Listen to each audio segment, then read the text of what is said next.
24 counting day magic June 4 ചൊവ്വാഴ്ച രാവിലെ 5 മണി മുതൽ. മദ്യപിച്ച് സ്ത്രീകളെ ആക്രമിച്ചു എന്ന പരാതിയിൽ നടി രവീണ ടണ്ടനെതിരെ പോലീസ് കേസെടുത്തു. നടിയുടെ കാർ 3 പേരെ ഇടിച്ചതിന് പിന്നാലെയാണ് സംഘർഷമുണ്ടായത്. ഡ്രൈവറും നടിയും മദ്യലഹരിയിൽ അസഭ്യം പറയുകയും കയ്യേറ്റം ചെയ്യാൻ ശ്രമിക്കുകയും ചെയ്തു എന്നാണ് കേസ്. ശ്രീനാഥ് ചന്ദ്രൻ മുംബൈയിൽ നിന്ന് ചേരുന്നു.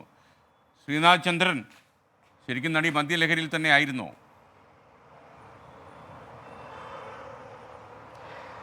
അതിൻ്റെ ഏതായാലും ശാസ്ത്രീയ പരിശോധന നടക്കേണ്ടിയിരിക്കുന്ന സ്കേൻ ഏതായാലും ഒരു ആരോപണമാണ്.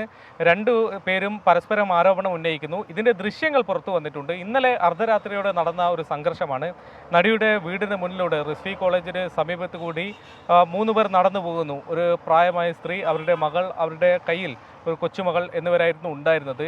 ഇവർക്ക് മേലേക്ക് നടിയുടെ വാഹനം, കാർ ഇടിച്ചു കയറി എന്നതാണ് ആദ്യം ഉയർന്ന പരാതി.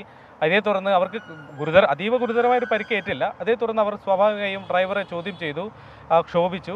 ഡ്രൈവർ പുറത്തിറങ്ങി അവരെ മർദ്ദിച്ചു എന്നതാണ് ഈ സ്ത്രീകൾ പറയുന്ന പരാതി. പിന്നാലെ നടിയും പുറത്തിറങ്ങി വലിയ തോതിൽ അസഭ്യം പറയുകയും അവരെ കയ്യേറ്റം ചെയ്യാൻ ശ്രമിച്ചു എന്നതാണ് പരാതി. പിന്നാലെ പുറത്തു വന്ന ദൃശ്യങ്ങളിൽ ഈ നടിയെ വളഞ്ഞു വെച്ച് ആളുകൾ ചോദ്യം ചെയ്യുന്നതും വലിയൊരു സംഘർഷ സാഹചര്യം അവിടെ ഉണ്ടായതും വ്യക്തമാണ്. പിന്നാലെ ഖാർ പോലീസ് സ്റ്റേഷനിൽ, ഈ ക്രൈം നടന്ന സ്റ്റേഷൻ പരിധി ഖാറിലാണ്, അതുകൊണ്ട് ഖാർ പോലീസ് സ്റ്റേഷനിൽ ഈ സ്ത്രീകളെത്തി പരാതി നൽകുകയായിരുന്നു.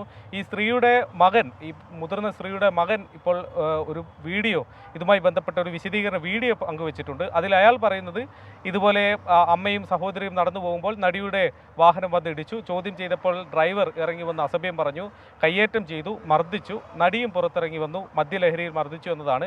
നടിയുടെ വാദം നേരെ മറിച്ചാണ്.